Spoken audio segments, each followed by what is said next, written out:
if you are someone who is already running a traditional book a call funnel like a book a call funnel, BSO funnel, webinars, CM funnels, then you are probably experiencing declining show and close rates, rising cost per leads and registrants, rising cost per qualified call, book call, rising CACs, more pressure and skepticism on the call, and more pressure on your sales team.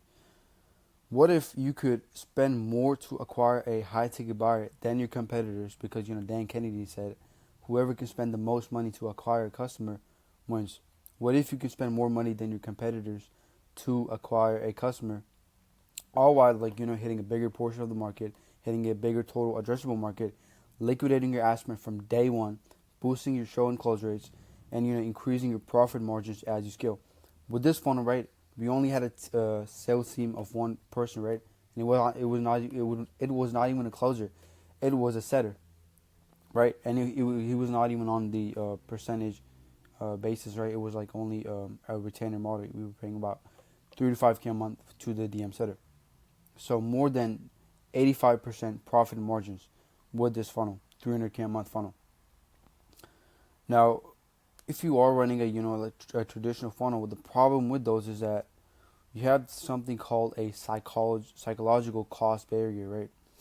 Prospects now, since there's so many gurus and coaches flooding the market, people are aware of the sales process now, right? So when they see a free discovery call, webinars, or free training, they know it is a sales training in disguise, right? They know they're gonna get pitched by the end of it. So they resent being tricked into the sales process, and they see it coming from a mile away, right? And then that's why your show rates have been declining, right? People are aware of the sales process now.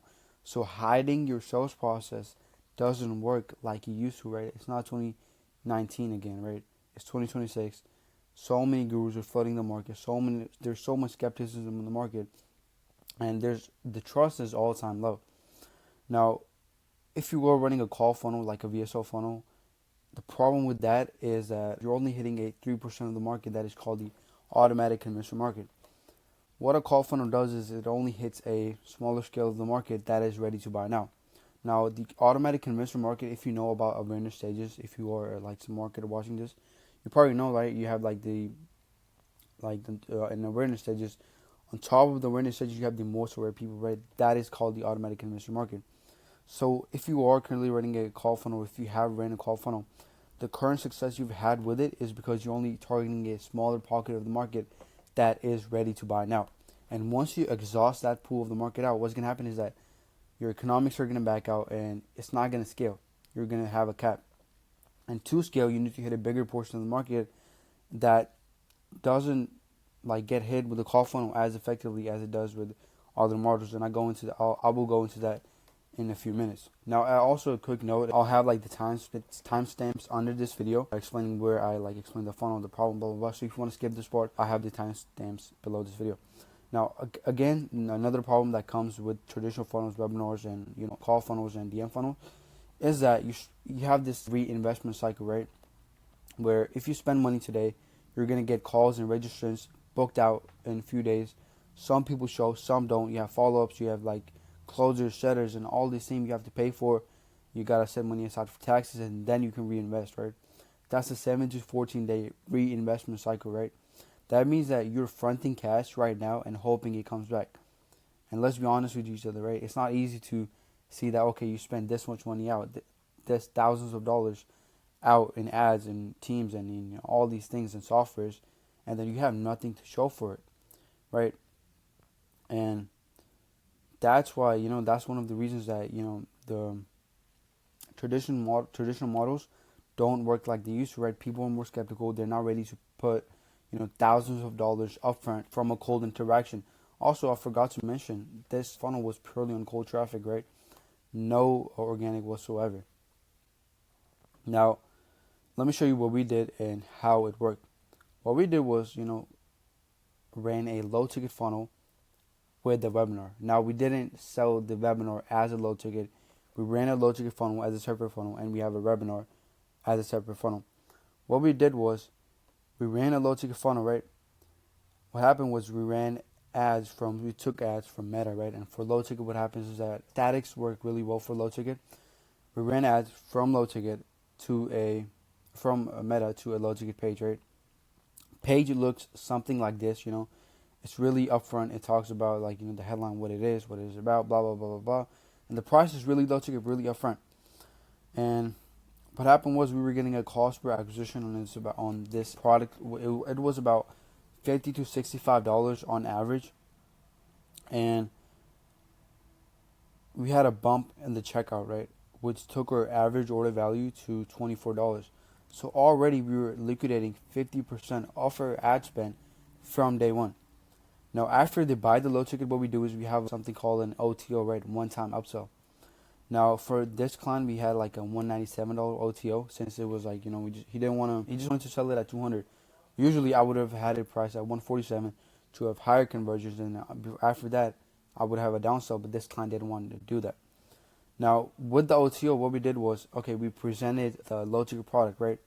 And we said, okay, in this low ticket product, you're going to learn what the system is, how it works, right?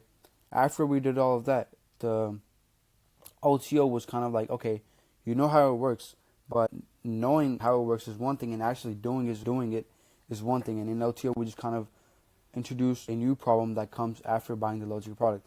And we had about a 23% take rate on that, right? We also ran a timer, right? So after we kind of introduced the problem, that's when they saw the low ticket product, right? So they couldn't just click off. And also, we had a kind of a warning, right? That, okay, watch this video about like you're getting access to your product.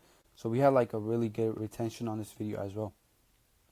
Now, after the whole cost per acquisition, right? Let me just run through the economics. It costs us about $50 to $60 to get one low ticket buyer.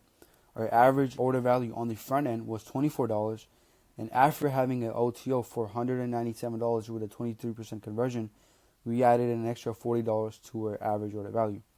That means that our total AOV was about $64 with a CPA of $60, right? That means that we were damn near profiting, and we're getting buyers for free, and we're getting paid to get buyers, right? Because max cost per acquisition is $60, and your average order value is $64, right? So we're getting paid to acquire buyers. Now, with the low ticket product, this is kind of a checklist I go through to make sure I have a really good low ticket product. Because if you give too much away on the low ticket, what's gonna happen is that you're not gonna ascend anyone. And if you give too less on the low ticket product, and if it's not structured the right way, you're not gonna have any consumption, and people are just gonna think that you're just don't know what you're talking about, right? You need to make sure that they consume the product, they get a quick win, educational, financial, or an emotional win after you buy the low ticket product, right? And have this checklist we go through, right? You have to identify a bleeding neck problem, right? Bleeding neck problem. Does your product solve or give one specific solution or solves a problem under 60 minutes of buying the low ticket product, right? You don't need to have like 10-hour course or 20-hour course. You need to give them like a immediate solution, or like, give them a quick win right after they buy the low ticket product, right? Once they get that quick dopamine, they're on to the next one, right? They want to like get more of what you're selling.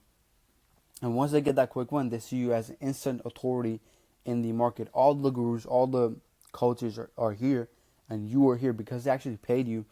They got a demonstration of how your product looks like, right? Instead of just telling them, okay, I do this, I do that, blah, blah, blah. You're showing them, right? They're paying you a small amount of money, and you're showing them how to do it. Now, also, another thing your low ticket product has to do is, new, easy, safe, and bake. It has to trigger all of that, right? New, easy, safe, and bake. It has to trigger all of these emotions with the low ticket product. Also, what your low ticket product could be like, it could be like an evergreen challenge. Like you could sell a challenge, 3-day challenge. You could sell like a 60-minute masterclass, a case study, done for you asset. It could be like a template, swap file, calculator. If you're doing like B2B even, right? You can say, okay, here's a plug and play email to get like XYZ percentage of people booked into your calendar, right? Something done for you. That could also work. And these rip in B2B, by the way, and B2C as well. Also, it has to minimize limiting beliefs, time limitation, and investment limitation, right? Can they do it? Like, how much effort do they have to put into that, right? You have to make it like something almost done for you, right?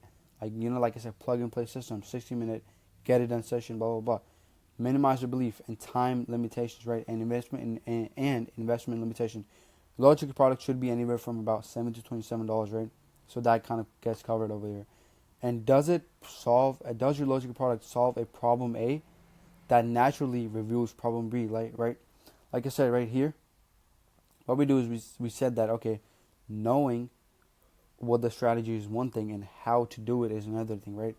So problem A naturally led to problem B, and then problem B naturally led to problem C of them paying us for the back-end high ticket program. So your whole funnel should be like, solving one problem and then introducing a new problem and solving that, and kind of ascending them to the next level. Now, before I go into how we ascended them with the webinar, let me just tell you what's happening over here, right? When people buy the low ticket product, what's also happening is that the people have skin in the game, right? They're paying you $7 to $27 upfront to get a demonstration of your methodology, of your expertise. And these people have skin in the game, right? They're more likely to show up on calls, show up on webinars, and anything else, right? So you're getting buyers for free with this model. Another thing is that you're spending like $50 to $60 on ads, right, to get one client. You're liquidating and getting the money back the same day, right? With other models, right, what's happening is that you have this 7 to 14 day reinvestment cycle gaps, right? With this, you're getting money back the same day. That means that you can outspend your competitors. Remember what Dan Kennedy said? Whoever can spend the most to acquire a customer wins. You can spend more to acquire a customer than your competitors because you're getting all of your ad spend back the same day, right? So that is the beauty of this low ticket model. Also, you're getting high intent, high qualified buyers into your email list, right? So you have this asset that you're building alongside, getting buyers for free and, ascending them to the high ticket product in the back end. Now, once these people buy the low ticket product, what we kind of do is, one, add them to a Facebook community as soon as they buy the low ticket product, kind of nurturing them over there, giving them more value, case studies, and so much stuff that they kind of naturally ascend. And, build more trust and, get them around people like them. Another thing we do is kind of run retargeting ads and after they buy the low ticket product and pushing all of that to a webinar landing page. Also, we have emails. So what emails look like is, we send them 1 to 2 emails every single day, right, after they buy the low ticket product. Kind of one, making sure that they actually implement it. We kind of sell the implementation, give them more value, storytelling, case studies, and, also push them to our YouTube channel if you have. And slowly we introduce a webinar and, push them to that. Also, we have SMSs and, kind of follow up after like a few days of them buying the low ticket product, right? So after a week, we'd be like, hey, name, how's it going? You bought XYZ product like 2 days ago. What is it doing like for you? Blah, blah, blah. And then we kind of ask them questions from there. Then we have our DM setter, spark up a conversation, and then, go back and forth, give them some more assets, give them some more value, and then get them to opt in for the webinar. Once, and then I'm not going to explain the whole webinar model. It's like pretty simple, right? We have the webinar, right? Get them opted in over here. And then we can kind of separate what people came from the low ticket, what people came from cold traffic alone, right? And then we have the webinar. The webinar is about like a 90-minute presentation, and we pitch on the webinar, right? Instead of pushing them to book a call, we pitch on the webinar. Since there's so much, intent and, trust built up over the last week, right? They already trust us, they already know us, they already like us, right? We're going to have higher show rates, higher retention, higher conversion rates on the webinar. We pitch on the webinar, right? And then we sell on the webinar without any sales call. The product was, at that time, it was about $3,997. And with this model, they got to $300K a month. Now, again, I'm going to say this, almost 100% liquidation rate to acquire the buyer, right? And then the money we did spend was like on the retargeting ads, right? But still, we had like more than 80% profit margin, thinking that there are no closers, there's not a big sales team, just one DM setter. This is how they got to $300K a month with this. I wouldn't say simple, but kind of 2 funnel stack, supplementing a webinar funnel with a low ticket product on the front end, right? A self-liquidating low ticket product supplemented, plugged in to a webinar funnel on the back end, right? Now, here are the KPIs for the low ticket that you should be aiming for, right? So for the front end conversion, the low ticket product page, you should be aiming about anywhere from 3 to 5% conversion on cold traffic. From there on the checkout, you should get about 25 to 40% of people buying this. And I will also suggest you like having 2 bumps instead of 1. That kind of helps increase the AOV even more.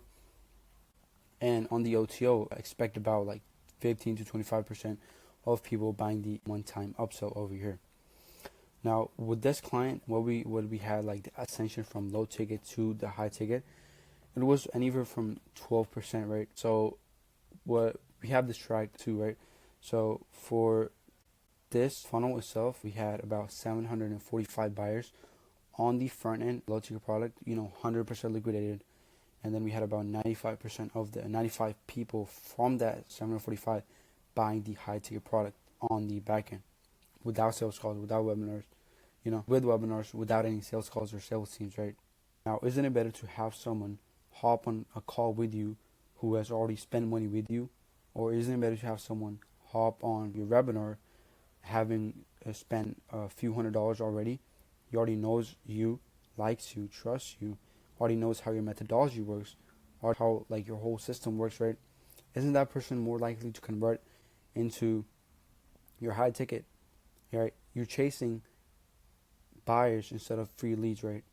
You're weeding out all the freebies with this model and only having buyers, people with intent inside your email list, inside your funnel, inside your system. If you know Killer Boxx, he's the biggest guy in YouTube automation space.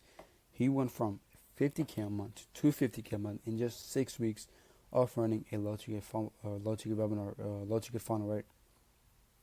Again, my client went to 300K a month with this model himself, right? So if you guys want to learn, if you like are a coach, consultant, if you are someone who is an offer owner, info offer owner, and you were already doing like consistent 30 to 40K a month, 50K a month, and even 6 figures a month, and you want to scale to that next level, and you want to add like an extra 100K a month, 200K a month, 300K a month to top of what you were already doing, then I'm gonna link my Instagram down below this video. Reach out to me there, and I'll assess your funnel. I'll give you a diagnosis of what's happening inside your funnel right now and how you can launch a low ticket ascension funnel inside your business in the next 2 weeks.